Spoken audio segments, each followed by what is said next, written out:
ആലപ്പുഴയിൽ വളരെ വിപുലമായ പരിപാടികൾ, ആയിരക്കണക്കിന് ആളുകളെ പങ്കെടുപ്പിച്ചുകൊണ്ടുള്ള പരിപാടികളാണ് സംഘടിപ്പിക്കുന്നത്. നമ്മുടെ ജില്ലയിലെ എല്ലാ ഏരിയ കമ്മിറ്റികളുടെയും നേതൃത്വത്തിൽ VS-നെ അനുസ്മരിച്ചുകൊണ്ടുള്ള പ്രകടനവും പൊതുയോഗവും സംഘടിപ്പിക്കാനാണ് തീരുമാനിച്ചത്. VS-ന്റെ ഓർമ്മകൾ അല്ലെങ്കിൽ സ്മരണകൾ എന്ന് പറയുന്നത് ഈ കേരളത്തിന്റെ കമ്മ്യൂണിസ്റ്റ് പാർട്ടിയുടെ ചരിത്രവും ആലപ്പുഴയിലെ കയർ തൊഴിലാളികൾക്ക് വേണ്ടി നടത്തിക്കൊണ്ടിരിക്കുന്ന ഒരു ടൈലറിംഗ് ഷോപ്പിൽ ജ്യേഷ്ഠനെ സഹായിച്ചുകൊണ്ടാണ് ജീവിത ദുരിതങ്ങൾക്ക് പരിഹാരമുണ്ടാക്കാനുള്ള അധ്വാനം VS ആരംഭിക്കുന്നു. ആ കാലത്ത് കേരളത്തിൽ വിശ്രമമില്ലാത്ത പ്രവർത്തനമാണ് VS-ന്റെ നേതൃത്വത്തിൽ ആലപ്പുഴയിലെമ്പാടും നടന്നിരുന്നത് എന്നുള്ളത് സഖാവിന്റെ ചരിത്രവുമായി ബന്ധപ്പെട്ട കാര്യമാണ്. ആ പ്രവർത്തനങ്ങൾക്കിടയിലാണ് സഖാവ് P. കൃഷ്ണപിള്ളയുമായി സഖാവിന് ബന്ധപ്പെടാൻ കഴിയുന്നത്. VS-ന്റെ പ്രവർത്തനവും നേതൃശേഷിയും മനസ്സിലാക്കി സഖാവ് കൃഷ്ണപിള്ളയാണ്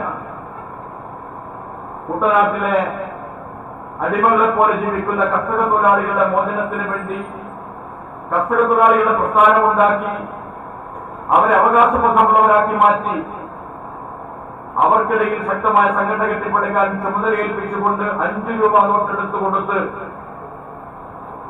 ആലപ്പുഴയിൽ പ്രവർത്തിച്ചുകൊണ്ടിരിക്കുന്ന ചെറുപ്പക്കാരനായിട്ടുള്ള ശാലകളിൽ അന്തിയുറങ്ങി അവർ നൽകുന്ന ഭക്ഷണം കഴിച്ച് അവരുടെ ഭാഷയിൽ സംസാരിച്ച് അവരെ സംഘടിപ്പിക്കാനും അവകാശബോധമുള്ളവരാക്കാനും മോചനത്തിന് വേണ്ടിയുള്ള പോരാട്ടങ്ങൾ നടക്കുന്നതിനിടയിലാണ്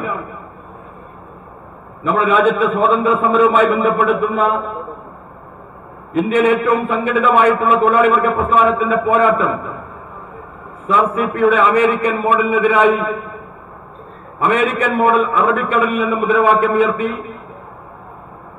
ജന്മിത്വം തുലയട്ടെ എന്ന മുദ്രാവാക്യം വിളിച്ച് സാധാരണ മനുഷ്യന് വേണ്ടിയിട്ടുള്ള ഉജ്ജ്വലമായ പോരാട്ടങ്ങൾ ശക്തിപ്പെടുന്നത്.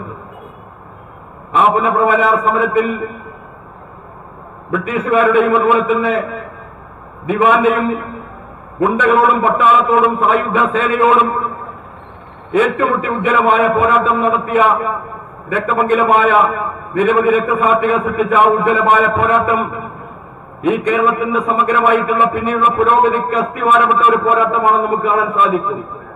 എല്ലാ കാട്ടുനീതിക്കുമെതിരെ, കുടിലതകൾക്കുമെതിരെ, തെറ്റായ നിലപാടുകൾക്കുമെതിരെ പാവപ്പെട്ട മനുഷ്യനെ ആശയപരമായിട്ട് ആയുധമണിയിച്ച് അവരെ രാഷ്ട്രീയവൽക്കരിച്ച് നടത്തിയുള്ള ഉജ്ജ്വലമായ പോരാട്ടം തോക്കുകളോടും ബയണറ്റുകളോടും ഏറ്റുമുട്ടി വാരിക്കുന്തം ചെത്തിമിനുക്കി ആവി പറക്കും ചോരയിൽ മുക്കി SRCPയുടെ പട്ടാളത്തെ നേരിട്ടവരെന്ന ആ ഉജ്ജ്വലമായ മുദ്രാവാക്യത്തെ അന്വർത്ഥമാക്കുന്ന നിലയിലുള്ള സമാനതകളില്ലാത്ത ചെറുത്തുനിൽപ്പ് പോരാട്ടങ്ങൾക്ക് നേതൃത്വം കൊടുത്തവരിൽ VS ഉണ്ടായിരുന്നു. ആ സമരത്തിന്റെ ഭാഗമായി നടന്ന പിന്നീടുള്ള പോലീസ് അതിക്രമത്തിൽ പിടികൊടുക്കാതെ പാർട്ടി നിർദ്ദേശപ്രകാരം സഖാവ് ഒളിവിൽ പോവുകയാണ് ചെയ്തത്.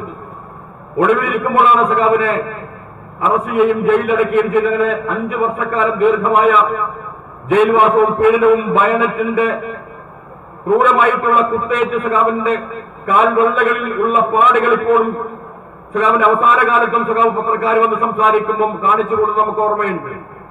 എന്ന് പറഞ്ഞാൽ നിരന്തരമായിട്ടുള്ള അക്രമങ്ങൾക്ക് വിധേയമാകുമ്പോ പട്ടിണി കിടക്കേണ്ടുന്ന സാഹചര്യം ഉണ്ടാകുമ്പോൾ ജീവിതത്തിന്റെ കൈപ്പേറിയിട്ടുള്ള എല്ലാ സാഹചര്യങ്ങളിലൂടെയും കടന്നുപോയി ഈ കേരളത്തിന്റെ ഏറ്റവും ഉജ്ജ്വലനായിട്ടുള്ള രാഷ്ട്രീയ നേതാവെ വളർന്ന് വികസിച്ച് ഈ ഇടതുപക്ഷ ഇങ്ങനെയുള്ള പ്രവർത്തനം നടത്തി കേരളത്തിന്റെ മുഖ്യമന്ത്രിയായിട്ട് സഖാവ് മാറി.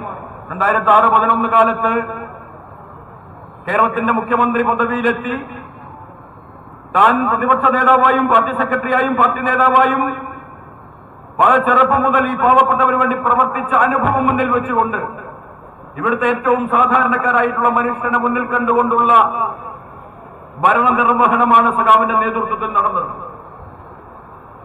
സഖാവ് കോടിയേരി ഉൾപ്പെടെയുള്ള പ്രതിഭാധനരായിട്ടുള്ള മന്ത്രിമാർ സഖാവിന്റെ സഹപ്രവർത്തകരായിട്ട് മന്ത്രിസഭയിലുണ്ടായിരുന്നു. ഇവിടെ സാധാരണ മനുഷ്യനെ സംരക്ഷിക്കാൻ പ്രാപ്തമായിട്ടുള്ള നിരവധി നിയമനിർമ്മാണങ്ങൾ അതിനകത്ത് ആ VS ഭരണകാലത്ത് നടപ്പിലാക്കിയിട്ടുണ്ട്. ഞാനെല്ലാ വിശദാംശങ്ങളിലേക്ക് പോകാൻ ആഗ്രഹിക്കുന്നത് മറ്റു സഖാക്കളോട് സംസാരിക്കാൻ. ഇവിടെ പ്രകൃതിയെ സംരക്ഷിക്കാൻ വേണ്ടി അവശേഷിക്കുന്ന മണ്ണും ജലവും സംരക്ഷിക്കാൻ വേണ്ടി തണ്ണീർത്തട സംരക്ഷണ നിയമം ഒരു കാലത്ത് വെട്ടിനിരത്തലുകാരനാണ്. വയലിൽ കമുങ്ങ വെച്ചാൽ അതുപോലെ പ്രകൃതി അട്ടിമറിക്കുന്ന ഏതെങ്കിലും പ്രവർത്തനങ്ങൾ നടത്തിയാൽ അവിടെ ഇടപെടുന്നതിന് വേണ്ടി കർഷക തൊഴിലാളിയുടെ നേതൃത്വം കൊടുത്തപ്പോൾ സഖാവ് VS വളരെ മോശക്കാരനായി വെട്ടിനിരത്തലുകാരനായിട്ട് അവഹേളിക്കുകയും അങ്ങനെ മാധ്യമങ്ങൾ ഉൾപ്പെടെ സമൂഹത്തിൽ പ്രചരിപ്പിക്കുകയും നിങ്ങൾക്ക് ഓർമ്മയുണ്ടാവും. വളരെ സത്യസന്ധമായ ഈ നാടിന്റെ ഭാവിയെ ഓർത്തുള്ള തീരുമാനങ്ങളാണ് ആ കാലത്ത് എടുത്തിരുന്നത്. അത് പിന്നീട് മുഖ്യമന്ത്രിയായപ്പോ നിയമമായിട്ട് മാറി. വികേന്ദ്രീകരണ ആസൂത്രണ പ്രവർത്തനങ്ങൾ ഏറ്റവും ശക്തമായി നടന്നത് തദ്ദേശ